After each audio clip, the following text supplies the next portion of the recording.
Hello everyone, Resolute Outdoors here. Just wanted to go over a quick treatment for handles, a food safe treatment for wood handles.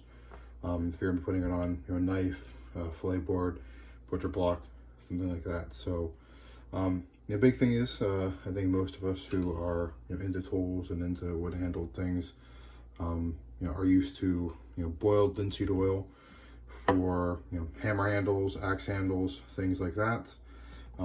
It's kind of the standard oil treatment for on wood handles. This is a restored plum hammer that I did here myself.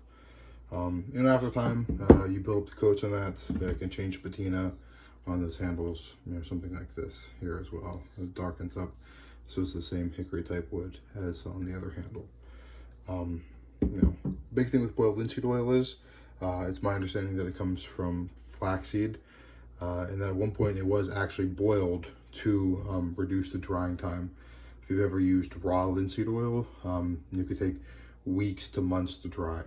So use boiled linseed oil on handles like that, so it only takes a little while to dry once you apply it to your handles and tools and things like that. That being said, nowadays boiled linseed oil isn't boiled anymore. They use chemicals to help the drying process. That's not something that's I particularly want on things that I'm going to be eating or tools that I'm going to be processing food with.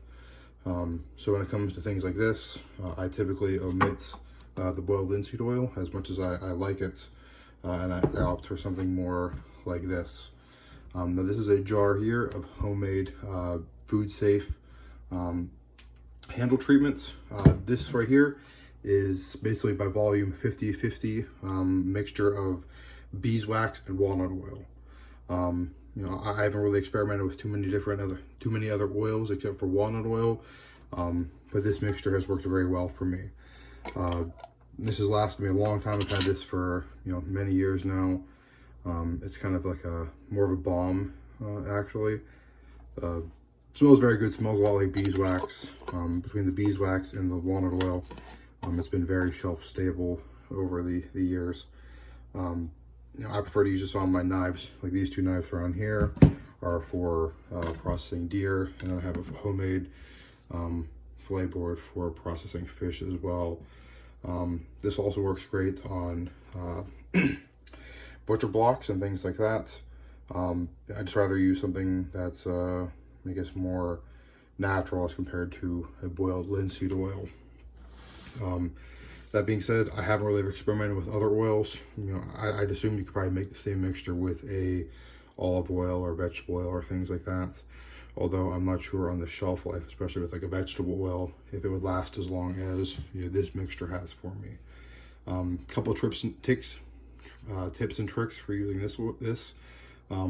Polish here or wood protector is obviously want to make sure you wash your hands thoroughly before you use this, since this is something where you're going to have to open up and stick your fingers in and dig out any dirt or anything you have on your hands is going to be put onto this, and this is something that you want to keep clean because you're going to be using this to put on handles on tools and things like that that are going to come in contact with food.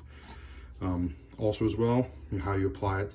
Scoop a little bit out, rub it between your hands, use the warmth of your hands to melt it, then you apply it to your tools and things like that. This right here tends to give it a little bit darker hue in the beginning, but it doesn't get as worn over time like a boiled linseed oil finish does, or like a Danish oil or something like that. I know there's some other oils out there some people use. So just keep that in mind if you're going to be having wood handled knives, carbon steel knives, things like that for processing food and everything like that. So again, this is Resolute Outdoors. Please like, share, and subscribe, and leave a comment down below. I'll try to answer you as timely as I can. Thank you. Bye.